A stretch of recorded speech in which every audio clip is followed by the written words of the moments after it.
नमस्कार मित्रों, आज की इस वीडियो में एक बार फिर से आप सभी का बहुत बहुत हार्दिक स्वागत है।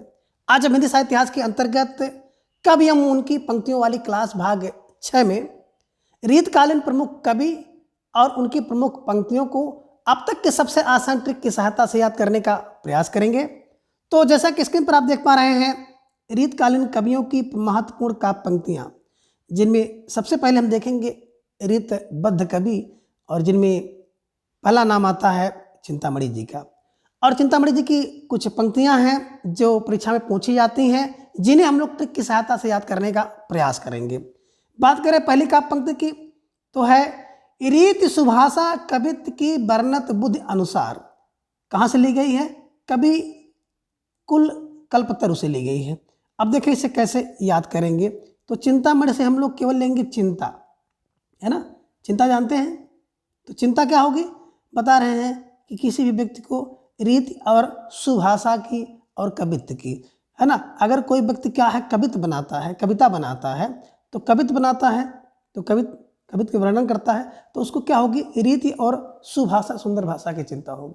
ठीक है ना। बस दिमाग में ऐसे रख लीजिएगा कि अगर कोई व्यक्ति कविता बनाता है तो उसे कविता की रीत की, सुभाषा की क्या होगी, चिंता होगी। बस चिंता से हो गया चिंतामणि, और रीत सुभाषा इन्होंने बोला हुआ है अपनी काव्य पंक्ति में। ऐसे दिमाग में रखिएगा, आसानी से बैठ जाएगा। अगली पंक्ति है ये उदारत है तिन्हें जे परे मोह महोदधि के जल फेरे। अब देखिए यहाँ पर है ये उदारत है जिन्हें जय परे मोह महोदधि के जल फेरे। तो देखिए ये उदारत है। अगर कोई व्यक्ति किसी का उदारत है, मैंने उधार लिया है, तो क्या होगा भैया, उसको उधार देने की बड़ी चिंता होगी। बस जहाँ पे देखिएगा यही उदारत, वहाँ पे लगा दीजिएगा चिंता मणि, और आपका प्रश्न बन गया। ठीक है ना। तीसरी पंक्ति है एक आज मैं कुंदन बेली लखी मन मंदिर की रुचि वृंद भरे। अब देखिए एक आज मैं कुंदन बेली लखी, तो देखिए यहाँ बहुत ज़्यादा दूर अपना जाइए, बस यहीं से आप ले लीजिएगा एक आज मैं। बस एक आज में देखिए हर व्यक्ति क्या करता है, एक जो आज का दिन है उस आज की चिंता करता है। एक आज में आज की चिंता है। आज की चिंता मतलब आज के समय में कैसे हम रहेंगे, क्या होगा, इस प्रकार की चिंता। तो एक आज की चिंता से हो गया चिंतामणि, और एक आज से हो गया एक आज में कुंदन बेली लखी मन मंदिर की रुचि वृंद भरे। इनके द्वारा लिखी गई काव्य पंक्ति है ना। आज की चिंता, एक आज की चिंता है और एक भविष्य की चिंता है। बस दिमाग में रख लीजिएगा, आसानी से बैठा रहेगा। ठीक है ना। अगली पंक्ति है अरविंद के पल्लव इंदु तहाँ अरविंद ने मकरंद झरे। अब अरविंद के पल्लव, है ना, इंदु तहाँ, जहाँ पर अरविंद के पल्लव हैं वहाँ अरविंद ते मकरंद झरे। अब देखिए अगर अरविंद से मकरंद झरने लगेगा तो क्या होगी भैया, बोले भैया बहुत चिंता होगी, क्योंकि जितने भी अरविंद हैं, कमल हैं, उनसे मकरंद झर जा रहा है, तो झरने के कारण क्या हो रहा है, चिंता हो रहा है। बस चिंता से हो गया चिंतामणि की पंक्ति है। क्या हो गया कि अरविंद ते मकरंद झरे, अरविंद से अगर मकरंद झरेंगे भैया तो चिंता होगी। बस दिमाग में ऐसे रख लीजिएगा, आसानी से याद हो जाएगा। आगे है आँखें मुदिबे को मिसानी अचानक पीठ उरोज लगावे। देखिए आँखें मुदिबे को मिसान, अगर कोई व्यक्ति क्या हो जाता है, चिंता में हो जाता है, तो अपनी जो आँख है उस आँख को मूंद लेता है, और मूंद करके दोनों हाथ को हृदय पे रखता है और कुछ सोचता है। बस दिमाग में रख लीजिएगा कि आँखें मुदिबे को मिसान, कब, जब व्यक्ति को चिंता होती है तो आँख मूंद लेता है, और आँख मूंद करके अपने हृदय पे दोनों हाथ को लगा करके सोचता है, भगवान अब क्या करें, कैसे क्या हो जाए। बस दिमाग रखिएगा, है ना। आँखें मुदिबे के मिसान अचानक पीठ उरोज लगावे। तो आँखी मुद के मिस करते हैं, क्या करते हैं, मिस होती है। आंखें मूंद कर जब व्यक्ति किसी को मिस करता है तो उसको समझ लीजिए चिंता हो रही है, चिंता होती है। बस दिमाग में रख लीजिएगा, आसानी से बैठ जाएगा। ठीक है ना। और इन सभी ट्रिक का उद्देश्य केवल आपको आसानी से याद हो जाए, एकमात्र यही उद्देश्य है, ना तो किसी की भावना को ठेस पहुंचाना, ना ही किसी राजनीतिक विचारधारा से इसका कुछ लेन देन है। ठीक है ना। चलें आगे हम लोग अगली पंक्ति को देखते हैं। क्या है, कहो मुस्काए चिते अगर आए अनूप अंग दिखावे। अब यहाँ पे देखिए क्या बात हो रही है, कहूँ मुस्काए चिते, कहूँ मुस्काए चिते।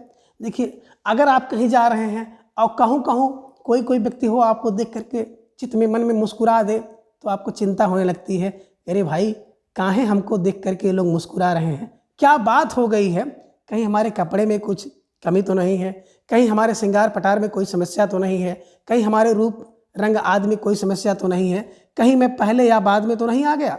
बस यही चिंता होती है। कहूँ कहूँ मुस्काए चिते, अगर कहूँ कहूँ कहूँ कहूँ कोई आपको मुस्का देता है चित्त से, मन से, तो आपको चिंता हो जाती है। ठीक है ना, बस ऐसे दिमाग में रख लीजिएगा, आसानी से प्रश्न बन जाएगा। अगली पंक्ति है, अवलोकन में पलकें न लगे और पलकों अवलोक बिना ललके। तो अवलोकन में पलकें न लगे और पलकों अवलोक बिना न लगे। तो अब देखिए क्या हो गया, कह रहे हैं पलकें न लगे और पलकें ना लगो। तो पलकें नहीं लग रही हैं, पलकें नहीं लग रही हैं। कोई व्यक्ति है जो पलक को लगाना चाह रहा है तो उस पलक को नहीं लग रही है। मान लीजिए ये करंट का ही पलक है, हालांकि यहाँ पे पलक की बात आंखों की पुतरी की पलक की से है ना, लेकिन आप दिमाग में रख लीजिएगा पलक ना लगे। पलक ना, देखो रात का समय हो गया हो, 4-6 मेहमान आने वाले हो और आप कोई पलक लगा रहे हो, बिजली का पलक लगा रहे हो, लेकिन पलक नहीं लग रहा है तो आपको चिंता हो रही है कि अरे बाप रे बाप, भी पलक नहीं लग पाएगा तो लाइट कैसे आएगी, तब तक मेहमान आ जाएंगे। तो पलक ना लगे तो क्या हो जाएगा, तो चिंता हो रही है। और दूसरी पलक यहाँ पे क्या है भाई, देखिए आंखें आपकी ना लगे, आपको नींद ना आए। पलक ना लगने का मतलब ही होता है आँख ना लगना, आँख ना लगना, नींद ना आना। तो पलक ना लग रही तो बताओ चिंता है, तो चिंता में पलक नहीं लगती है। बस दिमाग में ऐसे रख लीजिएगा, आसानी से याद हो जाएगा। ठीक है ना। आगे है, पति के पर पूरन प्रेम पगी, मन और स्वभाव लगे न लगे। अब देखिए पति के परिपूर्ण प्रेम पगी, कोई व्यक्ति क्या है अपने पति के परिपूर्ण प्रेम में, है ना, पति के पूरे प्रेम की चिंता करती है कि मुझे अपने पति का पूरा प्रेम मिल जाए। ठीक है ना, सास ननद और देवर सबको छोड़ करके किसको, बोले पति का पूरा प्रेम किसको मिले, पत्नी को मिले। तो पति के पूरे प्रेम की चिंता किसको हो रही है, किसी को हो रही है। बस दिमाग में रख लीजिएगा कि पत्नी क्या कर रही है, पति के पूरे प्रेम की चिंता कर रही है। बस दिमाग में से रख लीजिएगा, आसानी से याद हो जाएगा। और चिंता का मतलब चिंतामणि की पंक्ति है। ठीक है ना। चलें आगे है, तियकी विहम सौहि विलोकन में मन आनंद आँखिन यो झलके। अब कैसे इसको दिमाग में रखेंगे, तियकी विष सौहि विलोकन, तियकी, ती माने क्या होता है, पत्नी होता है। और अगर किसी की पत्नी हो और क्या करे वो बता लीजिए, सौ माने भाव में विलोक करके क्या करे, थोड़ा सा टेढ़ा कर ले, है ना, और भ्रिकुटी टेढ़ी हो जाती है कि पत्नी की सौह विलोक है ना, सौह विलोक रही हैं, टेढ़े होकर विलोक रही हैं, तो समझ लीजिए चिंता आपको हो जाती है कि क्या बात है, काहे गुस्सा कर रही है, काहे टेढ़सा होकर देख रही है, आज घर जाते क्या होने वाला है। ठीक है ना। तो इसकी आप लोग दिमाग में रख लीजिएगा, आसानी से याद हो जाएगा। हालांकि इन सभी ट्रिक का वास्तविकता से कोई संबंध नहीं होता है, बस आपके दिमाग में आसानी से याद हो जाए, एकमात्र ही उद्देश्य है। ठीक है ना। तो क्या हो गया कि बताए भैया कि देखो जब ती की, है ना, सौही विलोक करके, भाव विलोक के, भ्रिकुटी विलोक करके चिंता हो जाती है कि काहे भ्रिकुटी टेढ़ी की है, काहे नसिया रही हैं। ठीक है ना, बस दिमाग में से रख लीजिएगा। आगे है, रसवंत कवित्व को रस जो आकसन के ऊपर है झलके। तो रसवंत कवित्व में रस जो है ना, देखिए रसवंत जो कवित्व है, तो रसवंत कवि को किसकी चिंता होती है, बोले रस की चिंता होती है। रसवंत कवि को रस की क्या है, बोले चिंता है। रसवंत कोई कवि है जो रस वाला कवि है, रस की कविता करता है, तो उसको किसकी चिंता होगी, बोले उसकी तो रस की चिंता होगी। तो रसवंत कवि को रस की चिंता, तो चिंता से हो गया चिंता मणि। बस दिमाग में रख लीजिएगा, आसानी से बैठ जाएगा। और इन सभी ट्रिक को याद करने के लिए आपको कम से कम 5 से 7 बार लगातार पढ़ना पड़ेगा, तब जा करके आपके दिमाग में बैठेगी। ठीक है ना। अब अगली पंक्ति है कि सगुन अलंकारान सहित दोष रहित जो होई, अर्थ शब्द ताको कवित कहत विबुध सब कोई। जब हम लोग काव्य शास्त्र पढ़ रहे थे तो काव्य लक्षण वाली क्लास में हम लोगों ने देखा था क्या कि सगुन अलंकारान की, है ना, चिंता होती है। बताया था ना कि सगुन की, सगुन माने शुभ अशुभ, बताया था हमने ना, शुभ मुहूर्त की चिंता होती है, अच्छे समय की सगुन, वही सगुन होता है ना शुभ मुहूर्त। और अलंकार की चिंता होती है, अलंकार आभूषण सुंदर कैसे दिखे, तो चिंता आप दिमाग में रख लीजिएगा। और सगुन पदार्थ भी एक हम लोग पढ़े थे कि सगुन पदार्थ किसका, बोले सोमनाथ का है। तो सगुन एक पदार्थ होता है, सोम पदार्थ होता है जिसको देवता लोग पीते हैं। ठीक है ना, दिमाग में रख लीजिएगा। तो सगुन अलंकारान की बात जहाँ पे आ जाएगी, सगुन की चिंता होगी। अलंकार की चिंता होगी तो चिंता से हो गया चिंतामणि के द्वारा लिखी गई ये पंक्तियाँ हैं और ये काव्य के लक्षण भी हैं, इसलिए इसे तो बिल्कुल मोस्ट इंपॉर्टेंट समझते हुए दिमाग में रख लीजिएगा, ठीक है ना। अब अगले जो रीतकालीन कवि हैं मतीराम जी, और इनकी पंक्ति है, नृपति नयन कमल निवृथा चितवत वासर जाहि। देखिए अब यहाँ पे मतीराम जी को हम लोग मतीराम के रूप में ही ले लेंगे, जिसके मन में राम हो, बस ट्रिक यही बनेगा कि मन में राम है, मन में मति में कौन है, राम है। तो नृपति वृथा कमलिनी वृथा, कह रहे नृपत नयन और कमलिनी वृथा है, नृपति नयन कमलिनी वृथा, है ना। कैसे कहें कि नृपति के नयन और कमलिनी वृथा है, कि भले कमल वाला नयन हो किसका, नृपत का, वो वृथा है, बेकार है, झूठा है। कब? अगर मति में राम है, मन में राम है। बस दिमाग में ऐसे रख लीजिएगा, आसानी से याद हो जाएगा, ठीक है ना, कि नृपत नयन और कमलिनी वृथा है कब? जब मत में राम है, ठीक है ना। आगे है, हृदय कमल में हरि ले कमल मुखी कमला ही। अब देखिए यहाँ पे कह रहे हैं कि अगर क्या है, मत में राम है तो कमल मुखी कमलाई जाती है, कमल मुखी भी क्या हो जाता है, कमलाई जाती है, अर्थात कमल मुखी भी क्या हो जाती है, फीकी पड़ जाती हैं, और कमल भी फीके पड़ जाते हैं कब? जब मत में राम हो, ठीक है ना। छोड़ा अपनो भवन तुम भवन कौन के जात। देखिए अपना भवन छोड़ करके कौन भवन जा रहे हो, अगर मत में राम है तो अपना भवन छोड़ करके कहाँ जाओगे, मति राम के पास जाओगे, ठीक है ना, ठीक है। और कभी कभी लोग कहते हैं ना इनकी मति भवन है, भवन हो गई है, भवन हो गई है, भंग हो गई है, तो मत क्या होती है, भवन हो जाती है, बस दिमाग में रख लीजिएगा ये। और दूसरा, अपना भवन छोड़ के कहाँ जाते हो, बोले मति राम के पास जा रहे हैं, बस दिमाग में से रख लीजिएगा।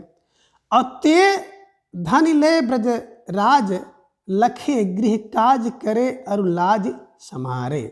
तो देखिए ते क्या करेगा, धन ले करके ब्रजराज में लखेगा, जिसके मत में राम है वो धन क्या करेगा, ते धन ले, ते धन नहीं लेगा, वो धन नहीं लेगा, ते धन नहीं लेना ना लेगा। क्यों नहीं लेगा?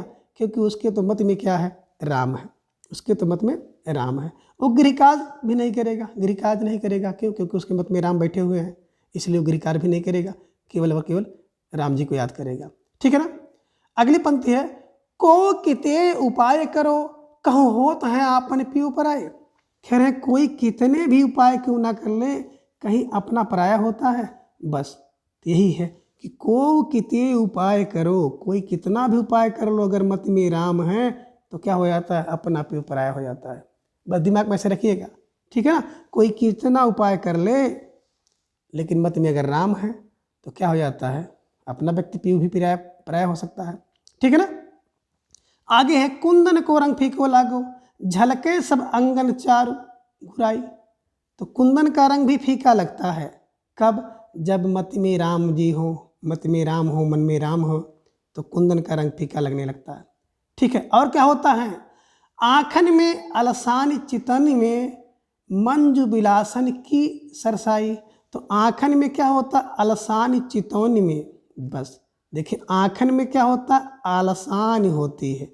अगर मत में राम है तो आँखों में क्या हो जाता है, अलसान होता है, आँखों में अलसान होता है। आँखों में अलसान कब होगा, बोले जब मत में राम है। बस दिमाग में रख लीजिएगा, ठीक है ना। और को बिन मोल विकात नहीं मति राम लहे मुस्कान मिठाई। तो बस को बिन मोल बिकत, कोई बिना मोल के नहीं बिकता है मतिराम। मतिराम क्या है, कोई मोल की बिकने वाली चीज़ नहीं है। को बिन मोल बिकने, कोई मोल बिकने की चीज़ नहीं है, कौन? बोले मतिराम, ठीक है ना। अब अगर किसी के मत में राम बैठ गए हैं तो उसको भी बिन मोल के नहीं आप ले सकते हो, ठीक है ना। बस दिमाग में ऐसे रखिएगा, आपको याद करने में बहुत आसानी मिलेगी, ठीक है ना। आगे है, ज्यों ज्यों निहारिए नेरे होए नैनन त्यों त्यों खरी निकारे से निकाई। अब इसे कैसे है, बोले ज्यों ज्यों निकारेंगे त्यों त्यों क्या होगी, मति राम में लगेगी।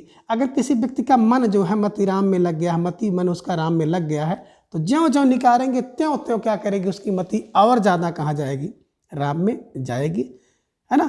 इसको ध्यान में रखिएगा, आसानी से याद हो जाएगा कि ज्यों ज्यों निहारिए त्यों त्यों, है ना। बस क्यों इन आँखन सो निःशंक है मोहन को तन पानी पीजे।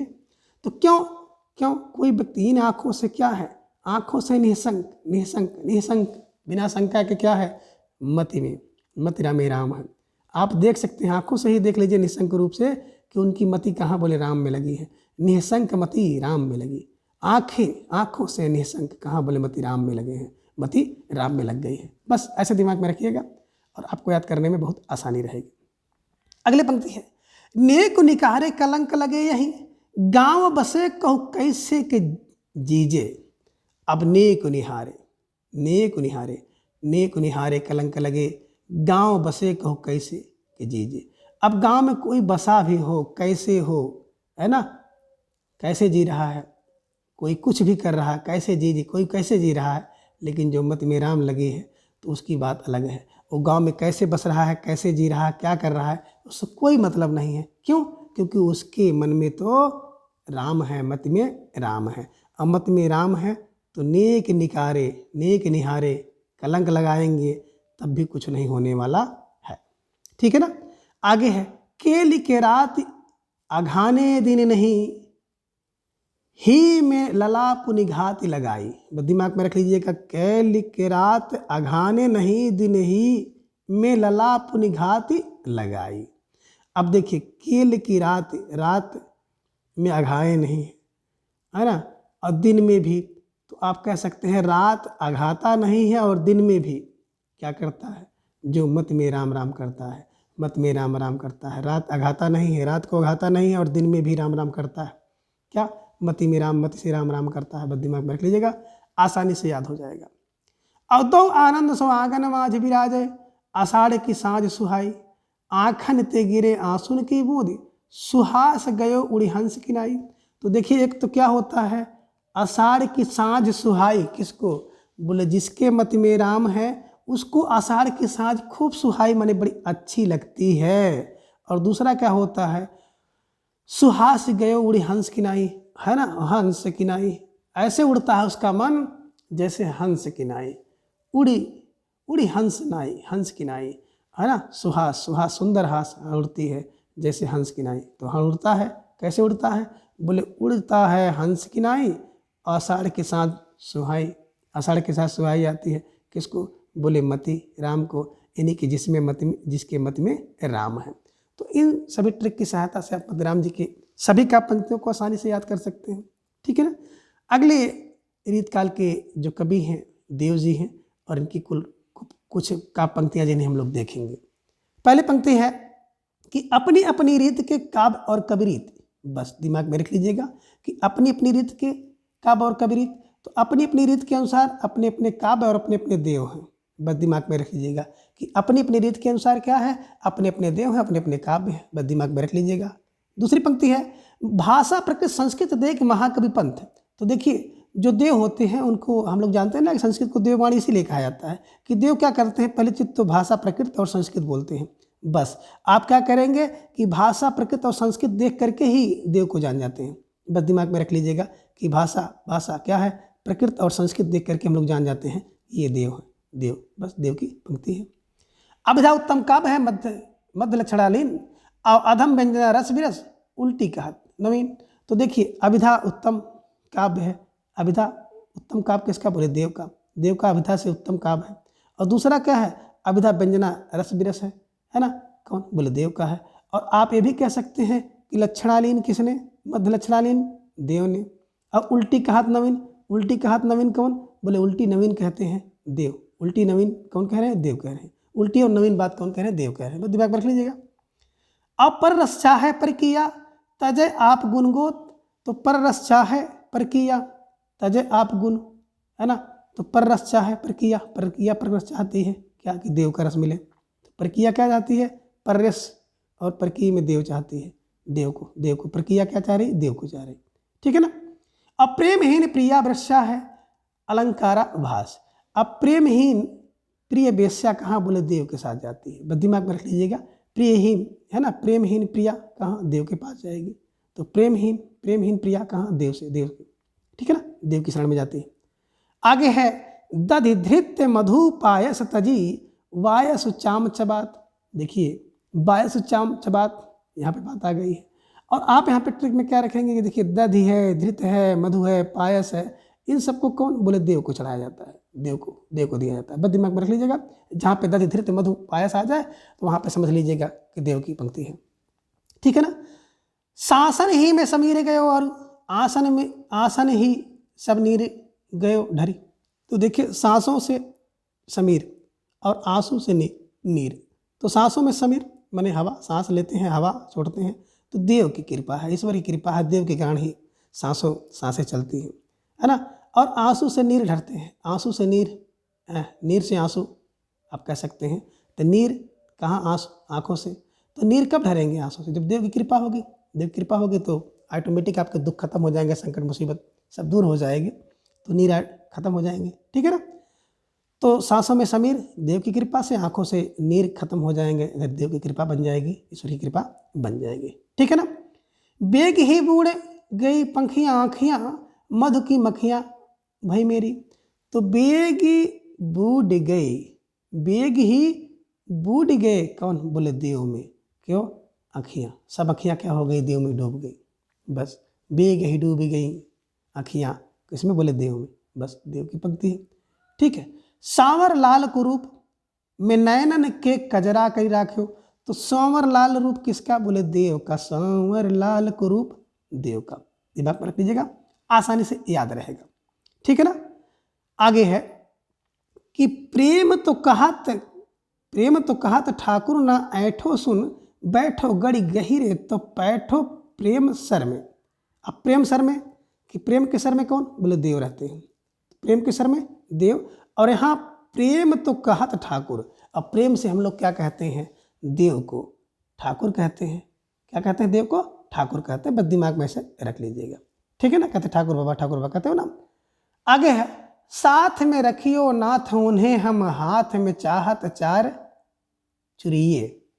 साथ में रखिए नाथ उन्हें, साथ में रखिए नाथ उन्हें किसके? बोले देव के, है ना। साथ में उनको रखिए, साथ में रखिए नाथ उन्हें देव के साथ में रखिए। क्यों? क्योंकि हाथ में चाहत चार चुराई, ठीक है। दिमाग में ऐसे रख लीजिएगा, आसानी से आपको याद हो जाएगा। रावण रूप भरयो अखियान भरयो सुभरो उन रयो सुदरयो परे। तो देखिए रावण रूप भरयो कौन? आँखों में, अखियान में, आँखों में। तो रावण रूप भरे आँख में देव के रूप को आँख में भरा है। रावण देव के रूप को आँख में भरा गया है, बस देख लीजिएगा। और दूसरा है सुदरियो पर देव है, देव है दरियो पर, ठीक है, दिमाग में रख लीजिएगा। अगली पंक्ति देखिए, बड़ी महत्वपूर्ण पंक्ति है कि बंशी वट तट नट नागर नट तुमो। बस बंशी वट तट पर नट नागर के साथ कौन? बोले देव नाच रहे हैं। कौन? देव है, देव बंशी तट पर नट नागर के साथ देव नाच रहे हैं, डांस कर रहे हैं, नृत्य कर रहे हैं, दिमाग पर रख लीजिएगा, आसानी से याद हो जाएगा, ठीक है। अगली पंक्ति है उपजे रज बीज हिते बिन से तू सबय चित छाड़ के छाड़े और एक से देखु कछु न बिसेखु ज्यों एक उन्हार कुन्हार के भाड़े। अब देखिए यहाँ पे क्या है? सबय छित छाड़ के छाड़े, सबय छित छाड़ के छाड़े, किसको पकड़ो? देव को पकड़ो। सबको छोड़ के छाड़ के, छोड़ छाड़ के किसको? देव को पकड़ो। और क्या है? कुन्हार के भाड़े, उन्हार कुन्हार के भाड़ा को छोड़िए और किसको? बोले देव को पकड़िए। तो यही कह रहे हैं, उन्हार कुन्हार को भाड़े को छोड़िए और देव को पकड़िए, बस दिमाग में आ जाएगा और हमेशा के लिए याद रहेगा। तापर ऊंचे और नीच विचार बिरथा बकियात बढ़ावत चाढ़े। अब देखिए तापर देव पर क्या हो जाता है? ऊंच और नीच का विचार नहीं करना चाहिए, है ना। देव क्या करते हैं? ऊंच नीच का विचार नहीं करते हैं, उनकी शरण में जो आता है सबको ले लेते हैं। तो ऊंच नीच का विचार देव। आगे है वेदन मुद कियो इन दुंदुक सूद अपावन पावन पाड़े। अब देखिए यहाँ पे क्या है? वेदन मुद कियो। अब वेद को मुद किया है, वेद को मुद किया किसने? बोले देव ने। तो देव ने वेद को क्या किया है? मुद किया है। और देव का उल्टा वेद, वेद का उल्टा देव, है ना। वेदन, वेद दिमाग में रख लीजिएगा, आसानी से बैठ जाएगा। आगे है कि पारावार पूर्ण अपार पार ब्रह्म रास जसुधा के कोरे एक बार ही कूरे परी। बस दिमाग में रख लीजिएगा कि पारावार पूर्ण अपार पार ब्रह्म रास जसुधा के। तो पारावार के पूर्ण अपार कौन है? बोले पारावार के पूर्ण अपार तो भैया देव ही हैं, अपार हैं, है ना। अपार हैं पारावार सागर महासागर के से अपार है पूर्ण अपार कौन देव, ठीक है ना। अब बड़े बड़े नैन सो आंसू भरी भरी ढरी, तो बड़े बड़े नैन से है ना आंसू भरी ढरी ढरी कौन, बोले देव, देव ही कर सकते हैं बड़े बड़े नैन से आंसू भर ढरी गए, ठीक है ना। गोरे गोरे मुख आज और सब बिलानो जात, तो गोरे गोरे मुख किसका है, गोरे गोरे मुख देव के हैं, ठीक है ना, गोरे गोरे मुख देव के हैं। बस दिमाग में रखिएगा, आसानी से आपको याद रहेगा। अगले जो रीतकालीन बड़े प्रसिद्ध कवि हैं भूषण जी और बीरस के बड़े प्रसिद्ध कवि माने जाते हैं, ठीक है ना। इनकी पहली पंक्ति है कि सुबनी सुकबनी हो कि कछु कृपा समुझ कबिन को पंथ, कहाँ से, शिवराज भूषण से लिया गया है। अब सु कबिनी हो कि कुछ कृपा समुझ कबिन को पंथ क्या है, देखिए सुकबिन कवि में कौन, सुकवि में हूँ, कुछ कृपा हो जाए तो क्या मिल जाए, तो भूषण, ठीक है ना। तो क्या हो जाए, तो भैया भूषण मिल जाए, है ना। सुकवि अगर मिल जाए तो समझिए कि उसमें भूषण है, बस दिमाग में रख लीजिएगा, सुकवि भूषण है, सुकवियों में भूषण, ठीक है ना। शिवा को बखानो कि बखानो छत्रसाल को, तो शिवा को बखानो या छत्रसाल को बखानो क्यों, क्योंकि दोनों भैया भूषण है, दोनों क्या है, भारत के भूषण है, बस दिमाग में रख लीजिएगा, आसानी से याद हो जाएगा। इंद्र जी में जम पर बांडव सुवम पर जो मलक्ष वंश पर शेर शिवराज हैं। अब देखिए इंद्र जी में जम पर तो भूषण का काम किया इन्होंने, है ना, भूषण है। अब मलेच्छ वंश पर तो भूषण का काम किया, बस इंद्र ने इंद्र जी में जम पर, है ना, भूषण दिमाग में रख लीजिएगा, आसानी से याद हो जाएगा।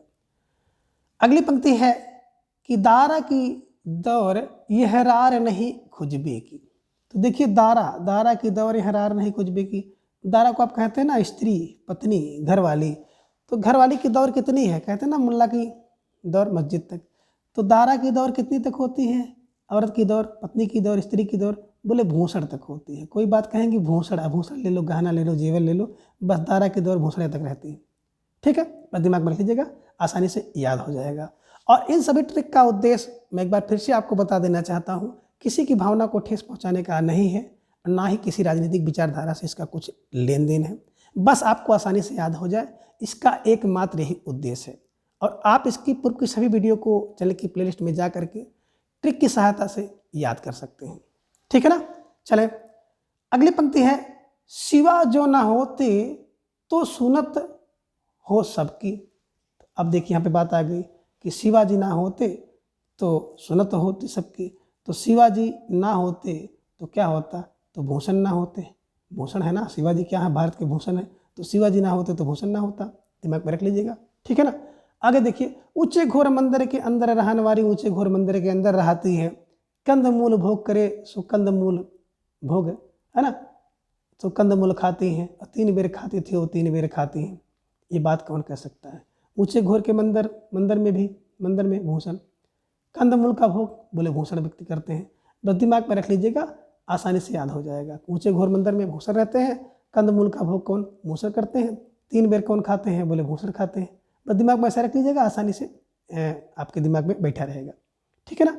आगे है, पक्षी के पर छीने ऐसे परे पर छीने वीर तेरी बरछीने है खलाने के, तो पक्षी के पर कौन छीन सकता है, बोले भूषण ही ऐसे वीर हैं जो पक्षी के पर को छीन सकते हैं, बस दिमाग में रखेंगे तो आसानी से याद हो जाएगा। अगले रीतकालीन कवि है भिखारीदास जी, और इनकी पहली पंक्ति है कि काव्य की रीत सीखी सुकबिन सो देखी सुनी बहुलोक की बातें। अब इससे कैसे याद करेंगे कि काव्य की रीत सीखिए, किससे सीखिए, बोले भिखारीदास से सीखिए, भिखारी से सीखिए। काव्य की रीत किससे, भिखारी से सीखिए, बस दिमाग में रख लीजिएगा, काव्य की रीत सीखी है किससे, भिखारी से। कोई व्यक्ति ऐसे हैं जो काव्य की रीत भिखारी से सीखे हैं, बस दिमाग में रख लीजिएगा, ठीक है। आगे है, ब्रज भाषा हेतु ब्रजवास ही अनुमानो, ब्रज भाषा हेतु ब्रजवास ही अनुमानो, ऐसे कैसे कबिन की बानी हो सो जानी। तो देखिए, ब्रज भाषा हेतु ब्रजवास में, ब्रज भाषा के लिए, ब्रज भाषा हेतु ब्रज में वास किया कौन, बोले भिखारी ने, कि ब्रज भाषा को सीखने के लिए ब्रज में वास किया भिखारी ने, बस दिमाग में रख लीजिएगा, आसानी से बन जाएगा। अब ऐसे कैसे कवि बन जाता है कोई, है ना, ऐसे कैसे कोई भिखारी से कवि बन जाएगा, ठीक है ना, उसको बहुत अभ्यास करना पड़ेगा, ठीक है ना। आगे के कवि रिझी हैं तो कविताई, ना तो राधा कन्हई सुमरन को बहाने हैं। तो कह रहे हैं कि आगे की कवि कविता कर रहा, भिखारी कविता कर रहा और कह रहा है भाई अगर कवि लोग रिझ गए, उनकी समझ में आ गया तब तो कविता ही है, और अगर नहीं समझ में आया तो समझ लीजिए कि राधा और कान्ह का सुमरन कर रहे हैं। कौन कह रहा? भिखारी। बस भिखारी कोई कविता कर रहे हैं, कह रहे कवि अगर रिझ जाए, पसंद आ जाए कवि को तो कविता ही है, और ना पसंद आवे तो राधा कान्हा के सुमरन का बहाना है, भिखारी कह रहा है। ठीक है ना। अब्रज भाषा रुचिर है, कहत सुमत सब कोई, मिल संस्कृत प्रस्यो पै अति प्रवाट जो होई। तो देखिए ब्रज भाषा रुचिर है, कि ब्रज की भाषा में रुचिर है। किसकी? भिखारी की ब्रज में भाषा बड़ी रुचिर होती है। तो दिमाग में रख लीजिएगा, भिखारी की ब्रज में भाषा बड़ी रुचिर होती है। ठीक है। तो भिखारी से भिखारी दास की पंक्ति है। अब मिल संस्कृत प्रस्यो अति प्रवाट। देखिए मिल संस्कृत प्रस्यो, कोई भिखारी होकर संस्कृत वाली भाषा को प्रकट करे तो क्या हो जाता है? बड़ा विचित्र लगता है, बड़ा अनोखा लगता है। ठीक है ना। अब्रज मागधी मिले, अमर नाग यवन भाखन, सहज पारसी हूँ मिले, सट विधि कहत बखानी। तो ब्रज मागधी मिलती है तो अमर हो जाती है। कब? अगर भिखारी की कविता में। देखे होंगे भिखारी क्या करता है? ब्रज भाषा, मद, मागधी, इन सब की गीत गाता है। तो ब्रज भाषा मागधी मिल जाती है भिखारी में, भिखारी की भाषा में, तो भाषा अमर हो जाती है। बस दिमाग में से रखिएगा, याद करने में निश्चित रूप से आपको बहुत ज़्यादा सहायता मिलेगी। ठीक है ना। आगे है सहज पारसी हूँ मिले, सट विधि कहत बखान। तो अगर क्या हो जाए? सहज पारसी मिल जाए किससे? भिखारी से, तो क्या हो जाएगा? उसकी बखान सट विधि, 6 विधि से उसकी बखान करनी चाहिए। ठीक है ना। जाते कछु हो हाँ लिहो कविताई को पंथ। तो जाते हो तो कुछ ले लो, जाते कछु हो कविताई को पंथ पे। देखिए भिखारी क्या करता है? कविताई को पंथ पकड़ता है, कविताई को पंथ है ना। जब कोई चीज़ मांगता है तो कविता करता रहता है। बस दिमाग में रख लीजिएगा, बैठा रहेगा। अब श्रीमान के भवन में भोग भामनी, और देखिए श्रीमान के भवन में भोग भामनी और भिखारी हैं। बस दिमाग में रख लीजिएगा, श्रीमान के भवन में भोग भामनी और भिखारी, भा सब लग लीजिएगा। ठीक है ना। और ये भी आप देखते हैं कि भवन से भवन, एक भवन से दूसरे भवन तक कौन जाता है? बताइए भैया, भिखारी जाता है भीख मांगने के लिए। बस दिमाग में रख लीजिएगा, जैसे आपके दिमाग में बैठ जाए आसानी से, उस ट्रिक की सहायता से आप इसको याद करने का प्रयास करिएगा। आगे है तीनों को सुका है ना, सुकिया है ना, गने सुकवि सिरमौर। सुकवि सिरमौर, कवियों में सुकवियों में सिरमौर कौन है? बोले भिखारी। भिखारी क्या है? कवियों में सिरमौर है। बस दिमाग में रख लीजिएगा। अखिया हमारी दई मारी सुधि बुद्धि हारी। देखिए सुधि बुद्धि से कौन हार गया? सुधि बुद्धि हारी। कौन? बोले भिखारी।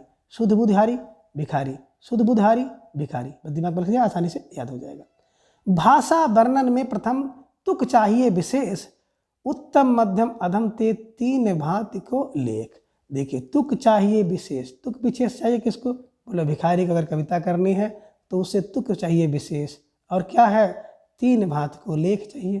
3 भांति का लेख, 3 भाष का लेख, और तुक चाहिए विशेष किसको? बोले भिखारी को। बस दिमाग में रख लीजिएगा, हमेशा के लिए आपके दिमाग में बैठा रहेगा। ठीक है ना। अधर मधुरता कठिनता कुछ तिछिनता त्योर, रस कवित परिपक्वता जाने रसिक नावर। ठीक है। बस दिमाग में रखिएगा कि क्या है कि कुछ तिछनता त्योर और रसिक जान के ना और। तो क्या हो गया? त्योर और त्योर और त्योर और। कौन त्योर और दिखाता है? बोले और त्योर कौन दिखाएगा? बोले भिखारी। भिखारी क्या करता है?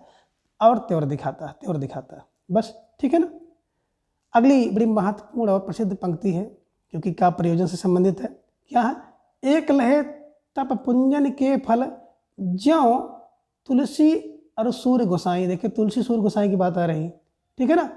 एक लहे बहुसंपत्ति सब भूषण, जो बरबीर बड़ाई, और एकन को जस हो सो प्रयोजन, रसखान रहीम की नाई, दास कवितन की चरसा, बुधवंती को सुख दैव सब ठाई। तो देखिए इसमें बात करें लगभग सभी कवियों का बखान इन्होंने कर दिया है। ठीक है ना। तो आप कैसे पकड़ेंगे? एक लह, अकेला है, अकल है, कौन? सभी कवियों पर भारी है, बोले भिखारी। बस दिमाग में रखिएगा। अकेला है, अकेला है कौन सभी कवि पर भारी, बोले भिखारी।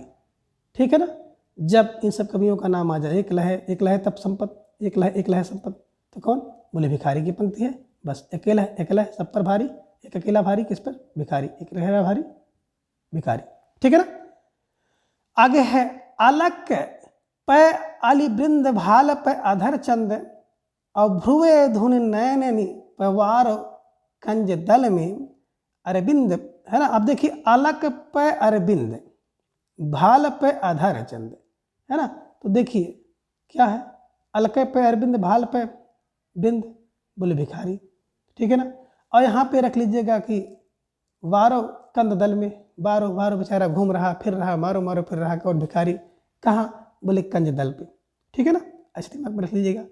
आगे है अरविंद प्रफुल्ल देख के भौर अचानक जाई अरे पर अरे, अरे पर अरे, अचानक जाई अरे पर अरे, अचानक जाई अरे पर अरे, कौन, बोले भिखारी।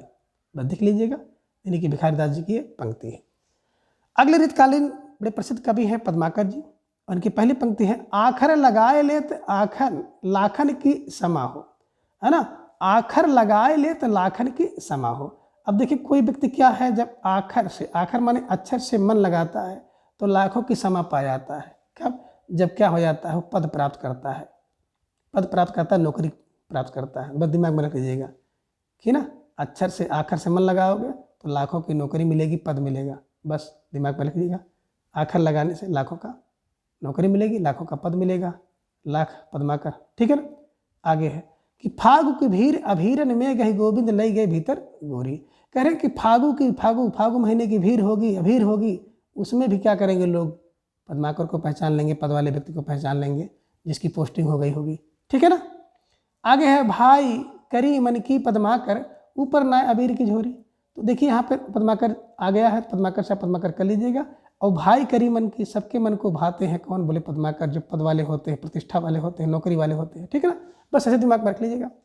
आगे है छीन पितंबर कंबर ते सुविधा दई मीड़ कपोलन रोरी। तो देखिए छीन पितंबर कंबर ते, है ना, छीन पितंबर कंबर ते। अब उनके कंबर पर, पितंबर पर बड़े अच्छे सुंदर सुंदर वस्त्र पहने हुए हैं, बस दिमाग में रख लीजिएगा।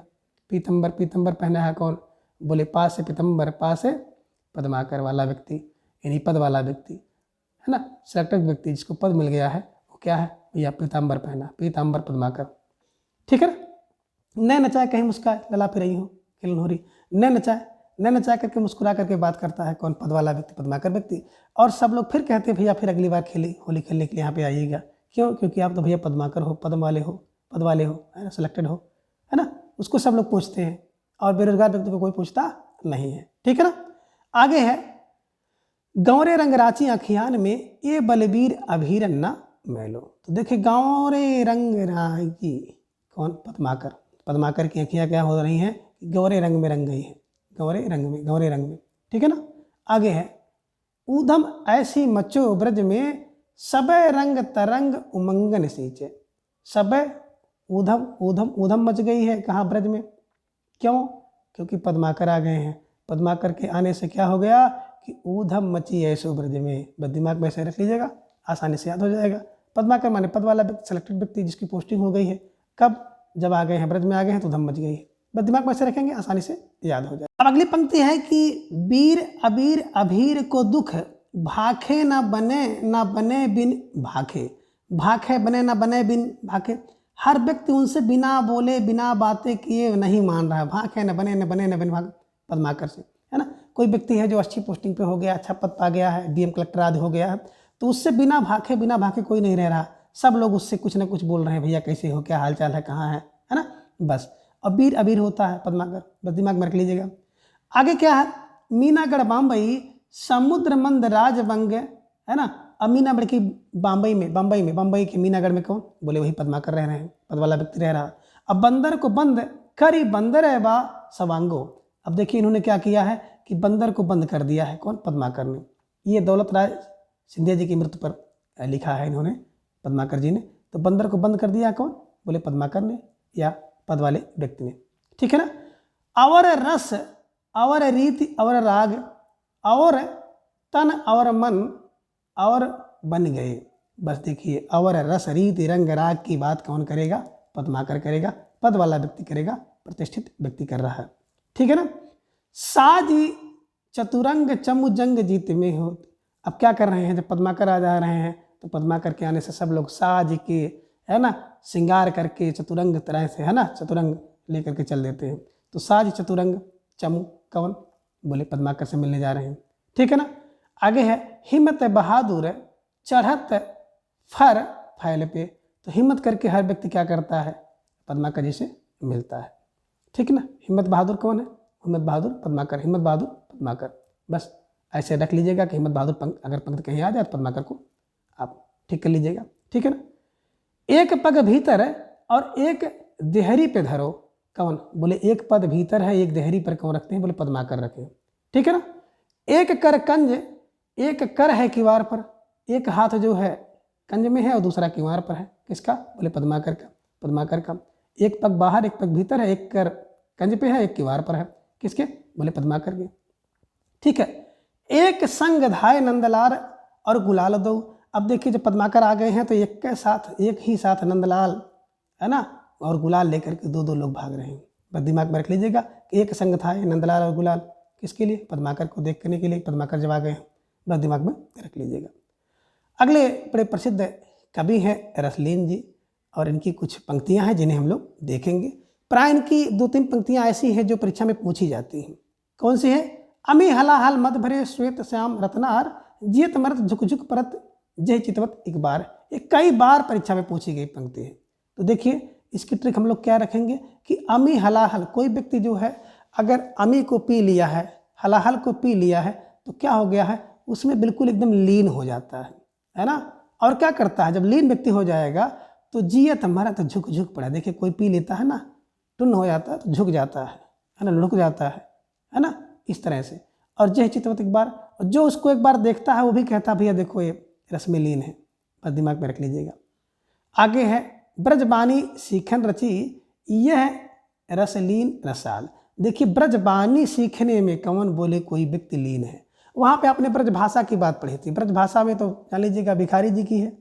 और ब्रजबानी की बात जब अगर आप करेंगे तो ब्रजबानी सीखते हैं कौन? सीखने में कोई व्यक्ति लीन है, लीन है तो लीन से हो जाएगा रसलीन। ब्रजबानी को सीखने में कोई व्यक्ति लीन है। ठीक है ना। गुण सुबरन नग अर्थ ले ही धरो जयमाल। तो गुण सुबरन नग अर्थ में, देखिए गुण हर व्यक्ति क्या है? गुण में और सुबरन में, सुबरन माने सोना में क्या है? लीन है, खरीदने में लीन है या सोने में लीन है। बस एक व्यक्ति सोने में लीन है और एक सोना खरीदने में लीन है। ठीक है, बस दिमाग में रख लीजिए। आगे है फूले कुंजर आली भ्रमत शीतल चलत समीर। अब देखिए क्या है? जब फूल में कौन? बोले कुंजर लीन है, भ्रमर लीन है ना, और शीतल समीर चल रही है तो उसमें भी लोग लीन हैं, उसके रस में लीन है। तो बस ये दिमाग में रख लीजिएगा कि फूल और कुंजर में भ्रमर लीन है और शीतल चलत समीर में लोग लीन है, इसकी रस में लीन है। ठीक है ना। भान जात काको ना, भान जात काको ना, मन जात भानु जातीर। देखिए अब मन कहाँ है? बोले मन तो भानुजा के तीर में लीन है। भानुजा के तीर, भानुजा के तीर में लीन है। ठीक है ना। आगे देखिए बात कर रहे हैं कि दृगन जोरी मुस्काई अरु भौं है दुई नचाई। तो दृगन जोरी मुस्काई में, दृग जो है क्या है? बिल्कुल कोई मुस्कुरा रहा है जोर से, तो उसके मुस्कुराने में क्या हो गया है? लीन हो गया है। देख रहे हैं, नेत्र उसी की मुस्कान को देख रहे हैं, उसकी मुस्कान में रसलीन हो गए हैं। कौन? दृग। नेत्र किसी की मुस्कान में क्या हो गए हैं? लीन हो गए हैं। दृगन जोर मुस्काई में लीन है। ठीक है ना। बस दिमाग में रख लीजिएगा। ओठन 8 बनाई यही प्राण उमेटत जाए। ओठन 8 बनाई यह, देखिए ओठन 8 बनाने में कोई व्यक्ति लीन है ना, 8 ओठ बना रहा है, 8 ओठ बनाने में लीन है। बस दिमाग में रख लीजिएगा। ओठन 8 बनाई में रसलीन है, लीन से हो गया, लीन हो गया। ठीक है ना। तिय सब जोबन मिले भेद न जानो जात। अब भेद न जानो जात तो कोई व्यक्ति क्या कर रहा है? भेद न जानने के लिए, जानने में भेद ना कोई जान पावे, इसमें लीन है। और कोई व्यक्ति क्या है? उनके भेद को जानने में लीन है, तो लीन से हो गया रसलीन। भेद न जानो जात लीन। ठीक है ना। आगे है प्रात समय निश गुद से को दो भाव दर्शात। अब प्रात समय क्या है? प्रात समय निस में, प्रात समय निस माने प्रतिदिन कोई व्यक्ति क्या होता है? रस लेने में लीन है। तो प्रातः के समय क्या होता है? प्रात समय रस में लीन है। बस दिमाग में रख लीजिएगा, ठीक है ना। आगे है कित दिखाई कामनी दई। कामनी कोई है? वाह, कोई क्या है? कित दिखाई कामनी, कोई कामनी के देखने में क्या है? लीन है। कामनी देखने में रसलीन है, ठीक है ना। और थर थरात सो तन फिरे फरफरात घन माय। कोई क्या है? थरथराते हुए शरीर को, तन माने शरीर में लीन है, देखने में लीन है। कोई व्यक्ति है डर के मारे क्या कर रहा है? और थरथरा रहा है, तो उसके थरथराहट को देखने में को कुछ लोग लीन है, रस ले रहे हैं, रस में लीन है। और चख चली श्रवण मिलो चाहत कच बढ़ी छुअन छवानी। तो देखिए कोई व्यक्ति क्या है? चख चल श्रवण में लीन है, चख चल श्रवण में लीन है, चख। और कोई क्या है? कट निज दरब धरो चाहत वच्च स्थल में आन। कोई व्यक्ति क्या है? कट निज दरब में, है ना, कट निज दरब में लीन है ना, कट निज दरब में लीन है। तो लीन का मतलब होता है यहाँ पे, उसका अर्थ लीजिएगा रस लीन से, है ना। इस प्रकार से इन सभी ट्रिक की सहायता से आप इन सभी कवियों की काव्य पंक्तियों को आप आसानी से याद कर सकते हैं। तो आज की इस वीडियो में बस इतना। अगली वीडियो में फिर हम इसके अगले भाग को जानेंगे। तब तक के लिए धन्यवाद, नमस्कार, बाय।